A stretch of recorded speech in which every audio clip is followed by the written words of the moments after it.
Friends, मी अमृताज किचनमध्ये आपले स्वागत करते आहे। आज मी तुम्हाला दाखवणार आहे समोसा, हॉटेल स्टाईल समोसा दाखवणार आहे जे हलवाई लोक बनवतात। त्यासाठी इकडे मी 4 मोठे बटाटे घेतले होते, ते उकडून स्मॅश करून घेतलेले आहे। आपण एकदम बारीक असं स्मॅश नाही करायचं आहे, थोडं खडबडीत असं स्मॅश करून घ्यायचं आहे। इथे मी मीठ घेतलं आहे चवीनुसार। इकडे मटार घेतले आहे, ते मी बॉईल करून घेतलेले आहेत। तुम्ही फ्रोझन मटार पण घेऊ शकता। आता मी इथे घेतलेला आहे 1/4 टेबलस्पून घेतला आहे आमचूर पावडर आणि इकडे चाट मसाला। सेम, दोघांची क्वांटिटी सेम आहे, 1/4 टीस्पून। आता इथे मी घेतला आहे लाल मिरची पावडर, अर्धा टीस्पून लाल मिरची पावडर घेतली आहे, कारण की मी चिली म्हणजे मिरच्या पण घालणार आहे त्यात, म्हणून मी अर्धा टीस्पूनच घेतलेला आहे। अर्धा टीस्पून हळद आणि अर्धा टीस्पून गरम मसाला। मी इथे जिरं घेतलं आहे, कोथिंबीर घेतली आहे, आलं थोडंसं असं चांगलं कुटून घेतलेलं आहे आणि 2 हिरव्या मिरच्या घेतल्या आणि हे धने आहेत, त्याला मी कुटून घेतलेलं आहे। थोडं करायचं असेल त्यानुसार तुम्ही मैदा घेऊ शकतात। मी इकडे 2 वाट्या मैदा घेतलेला आहे, 2 मोठे वाटी मैदा घेतलेला आहे। त्याच्यात मी अर्धा टीस्पून मी ओवा घालते आहे। हा बघा ओवा, हा ओवा मी असा हाताने थोडंसं हे करणार, रब करणार आणि घालणार आहे। आता मी यात चवीनुसार मीठ घालते। इथे डालडा घेतलेला आहे, आम्ही डालडा घालून घेते आहे। त्याच्यात डालडा मी वितळून घेतलेला आहे, तो मी डालडा त्यात घालते आणि मी चांगला आधी जेवढा डालडा लागेल त्यानुसार डालडा घालायचा आहे आपल्याला। हा डालडा मी चांगला एकजीव करून घेते आहे पिठामध्ये। तुम्ही आता बघा, इकडे मी चांगलं एकजीव करून घेतलेला आहे डालडा। त्याच्यामध्ये डालडा वितळून घेतला होता, तो चांगला एकजीव करून घेतलेला आहे। आता इकडे बघा, आपण जर मूठ केली तर हा चांगल्यापैकी असा मुठीत हे होतो, कोसळत नाही। बघू शकता तुम्ही परत, ठीक आहे, असं चांगली मूठ होते त्याची। अशा प्रकारे आपल्याला डालडा घालून घ्यायचा आहे। आता आपण हे हळूहळू थोडं थोडं करून पाणी घालून घट्ट असं पीठ मळून घेणार आहे। मी इथे 2 स्पून भरून डालडा घेतला होता आणि तो मेल्ट करून घातलेला होता, ठीक आहे। आता आपण यात थोडं थोडं पाणी घालून आपण पीठ मळणार आहोत। आपल्याला पीठ घट्ट असं मळायचं आहे, पातळ पीठ मळायचं नाही आहे आणि हे जास्त मळायची पण गरज नाही आहे, ठीक आहे। म्हणजे आपण जसं चपातीचं वगैरे पीठ मळतो ना, तसं पीठ मळायचं नाही आहे आपल्याला। फक्त एक डो फॉर्म करून घ्यायचा आहे आणि तो पण घट्ट असं पीठ मळायचं आहे आपल्याला।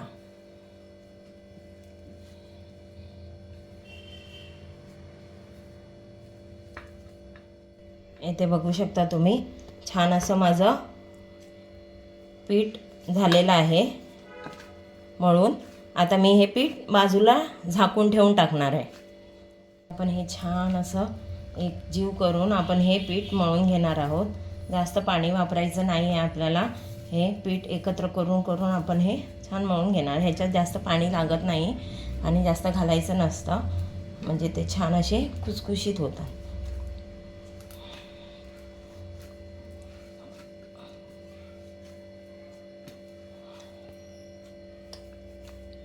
अर्धा तासासाठी हे पीठ मी असं छान झाकून ठेवून टाकणार आहे। आता आपण पुढे भाजी बनवून घेणार आहोत। त्यासाठी मी इकडे कढई घेतली आहे। कढईत मी तेल गरम करून घेतलं आहे, त्यात मी 1/2 टेबलस्पून जिरं घालते आहे। जिऱ्याच्या नंतर आपण त्यात घालणार आहोत आलं घालणार आहोत, जे आपण असं हे करून घेतलेलं होतं।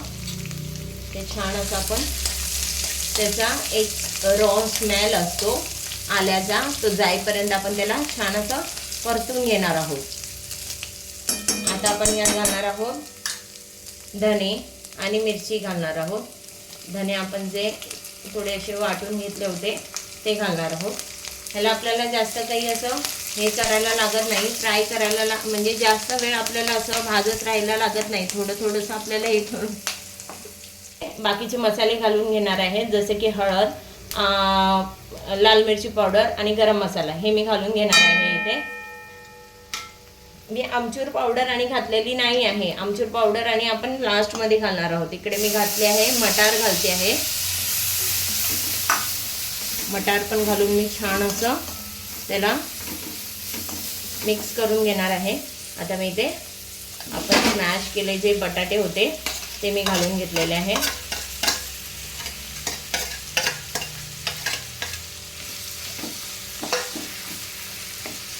आणि येथे मी मीठ घालणार आहे. आता मी त्याच्यामध्ये चाट मसाला व हे घालणार आहे, काय आमचूर पावडर. तर चवीनुसार जास्त मीठ घालायचं नाही आहे, चवीनुसार मीठ घालायचं आहे.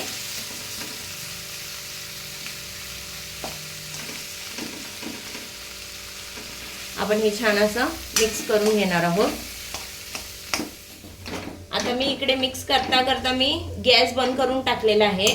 आपण पण असाच गॅस बंद करून टाकायचा आहे आणि आपण इकडे थोडंसं हे मिश्रण एकदम थोडंसं थंड होऊ द्यायचं आहे आणि त्याच्यात आपण घालायचं आहे. म्हणजे मी मिक्स करतानाच आपलं गॅस बंद करून टाकला आहे. आता मी याच्यात आमचूर पावडर आणि चाट मसाला घालणार आहे. हे लास्टमध्ये आपण ज्यावेळेस हे करतो म्हणजे झालेलं असतं आपलं हे सगळं, म्हणजे आपण मसाला वगैरे घालून छान असं आपण फ्राय करून आणि हे बटाटे वगैरे घालून आपण छान असं मिक्स करून घेतो, त्यावेळीसच आपल्याला आमचूर पावडर आणि ह्याची पावडर घालायची आहे. म्हणजे हे गॅस थोडंसं बंद करून थोडंसं नॉर्मल होऊ द्यायचं आहे आणि मग आपल्याला आमचूर पावडर आणि घालायची आहे. म्हणजे त्याची टेस्ट असते ना, तो फ्लेवर सगळीकडे येतो आणि टेस्ट पण छान लागते. ठीक आहे. तर आता माझं हे मिक्स करून झालं आहे. मी आता ह्याच्यात आमचूर पावडर, कोथिंबीर आणि चाट मसाला घालून घेणार आहे. परत एकदा सांगते, मिश्रण एकदम गरम असताना तुम्ही ह्यात काही घालायचं नाही आहे.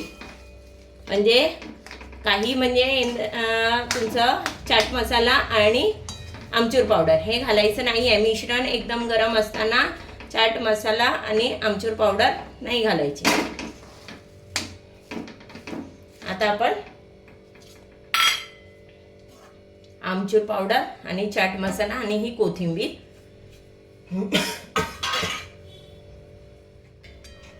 आपण छान असं मिक्स करून घ्यायचं. आता हे एक जीव होईपर्यंत आपण हे छान मिक्स करून घ्यायचं आहे. ह्याच्यात आपण आमचूर पावडर, चाट मसाला आणि घातलेला आहे म्हणून छान असं एक जीव होईपर्यंत आपण ह्याला छान मिक्स करून घेणार आहोत. आता फ्रेंड्स, मी तुम्हाला इकडे एक गोष्ट सांगते.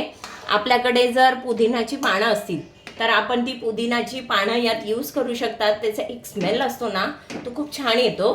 तुमच्याकडे असेल तर तुम्ही यूज करू शकता, अदरवाईज स्किप करा. माझ्याकडे नव्हतं म्हणून मी नाही यूज केला आहे. आता हे झाले आहे माझे समोसाचं आतलं स्टफिंग तयार झालेलं आहे. इथे मी भाजी काढून ठेवलेली आहे. ही थोडी गार व्हायला द्यायची आहे, थंड व्हायला द्यायची आहे. अर्ध्या तासानंतर आपण हे चांगलं पीठ असं छान असं मळून घ्यायचं आहे. त्याच्यात अजिबात क्रॅक्स नाही राहायला पाहिजे, तोपर्यंत आपल्याला त्याला चांगलं असं मळून घ्यायचं आहे. छान असं आपण मळून घ्यायचं आहे त्याला. जास्त पाणी नाही घालायचं आहे आणि अर्धा तास ठेवून छान असं मळायचं आहे आपल्याला. ठीक आहे. आता मी ह्याच्यातला एक गोळा घेणार आहे काढून. तर बघा तुम्ही, छान असं माझं मळून झालेलं आहे. आता मी ह्याच्यातला एक गोळा घेते आहे. ह्याच्यातला मी एक गोळा घेतला आहे. ठीक आहे. हा गोळा मी घेतला आहे. तो गोळा मी छान असा गोल करून घेणार आहे. त्याच्यामध्ये क्रॅक्स नाही राहायला पाहिजे. हा परत एकदा मी तुम्हाला सांगते आहे की त्यात क्रॅक्स नाही राहायला पाहिजे. असं छान असं हा गोळा आपल्याला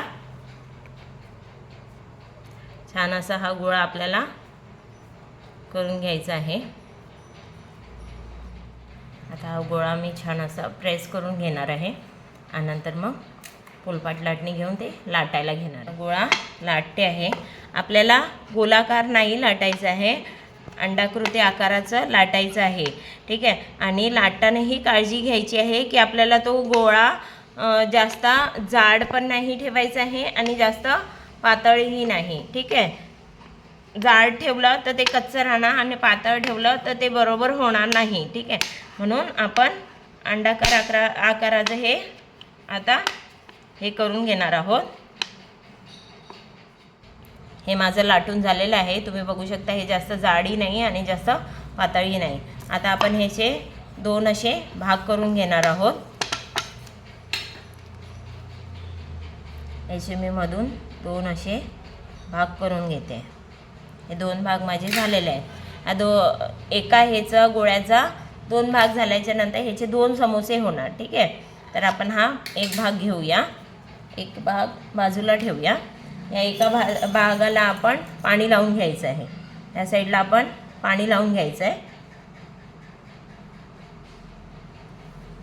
आणि हे एकावर एक ठेवून असं छान असा कोन बनवून घ्यायचा आहे. तुम्ही बघू शकता हे मी कोन तयार झालेला आहे माझा. छान असं प्रेस करून घ्यायचं आहे, कारण की नाहीतर तुमचं हे तेलामध्ये गेला ना समोसा की तो फुटू शकतो, म्हणजे कोसळू शकतो. म्हणून तुम्ही ह्याला छान असं प्रेस करून घ्यायचं आहे. आता आपला तुम्ही बघू शकता हा आपला कोन झालेला आहे. आता मी यात स्टफिंग्स घालणार आहे. ते स्टफिंग भरून घ्यायचं आहे. आपल्या समोसाच्या आकाराप्रमाणे आपल्याला ते स्टफिंग भरून घ्यायचं आहे आणि ते स्टफिंग छान असं आतमध्ये प्रेस करायचं आहे. छान असं प्रेस करून घ्यायचं आहे. जे आपण स्टफिंग भरतो ते खूप जास्त असं स्टफिंग भरायचं नाही आहे, जेणेकरून ते म्हणजे असं बाहेर येईल असं काही करायचं नाही आहे. आपल्याला जेवढं त्यात मावेल तेवढंच आपल्याला स्टफिंग भरायचं आहे. मी यात थोडं अजून घालून घेते. ठीक आहे, आता आपलं हे स्टफिंग भरून झालेलं आहे. आता आपण इकडे सगळीकडनं पाणी लावून घेणार आहोत.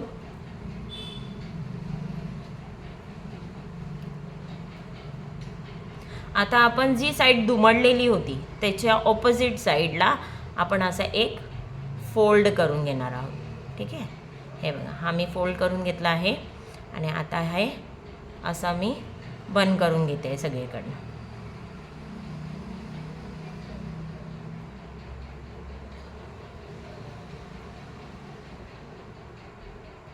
तुम्ही बघू शकता हा माझा समोसा रेडी झालेला आहे. अशा प्रकारे मी आता सगळे समोसे करून घेणार आहे. अशा प्रकारे आपले हे सर्व समोसे बनवून झालेले आहेत. आता आपण त्याला तळून घ्यायचं आहे. मी कढईत तेल गरम करून घेतलं आहे. मीडियम फ्लेम ठेवायची आहे, आपल्याला हाई फ्लेम ठेवायची नाही आहे. आणि हे समोसे त्यात घालायचे आहेत. हाई फ्लेम ठेवायची नाही आहे आपल्याला, मीडियम फ्लेम ठेवायची आहे. आणि एक एक करून समोसे घालून घ्यायचे.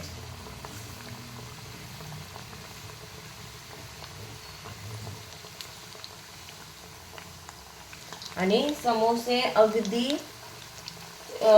लो फ्लेमवर आपल्याला ह्याला छान असे तळून घ्यायचे आहेत, म्हणजे ते कच्चे राहत नाही. आणि त्याला तळायला नाही म्हटलं तरी आपल्याला 20-1 मिनटं लागतात. ठीक आहे, तर मध्ये मध्ये आपण त्याला छान असं अलतून पलतून घ्यायचं आहे. असं परतून घ्यायचं आहे आपल्याला ते मध्ये मध्ये, म्हणजे ते छान असे सगळीकडनं भाजले जातील. आता मी याच्यात 4 समोसे घातले, माझी कढई जशी होती त्यानुसार, कारण की मला त्याचं टेम्परेचर जे आहे ते मेंटेन करायचं होतं, त्यामुळे मी 4 समोसे घातलेले आहे. ठीक आहे, म्हणजे हाय फ्लेमवर आपल्याला ते भाजायचं नाही, किंवा हाय टेम्परेचर म्हणजे आपल्याला जे तेलाचं टेम्परेचर असतं ते एकदम हाय असलं नाही पाहिजे.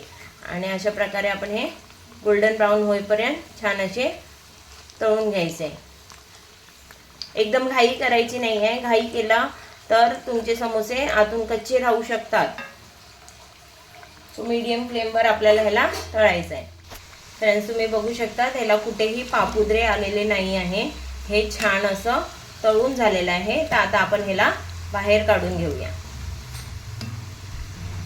आपण थोडंसं म्हणजे हळूवारप्रमाणे, म्हणजे गॅस एकदम फास्ट वगैरे ठेवून नाही केला तर हे छान असं हलवाई स्टाईल होतात. ठीक आहे, तर आपण छान असं तळून घेतलं आहे. आता मी हे काढून घेते.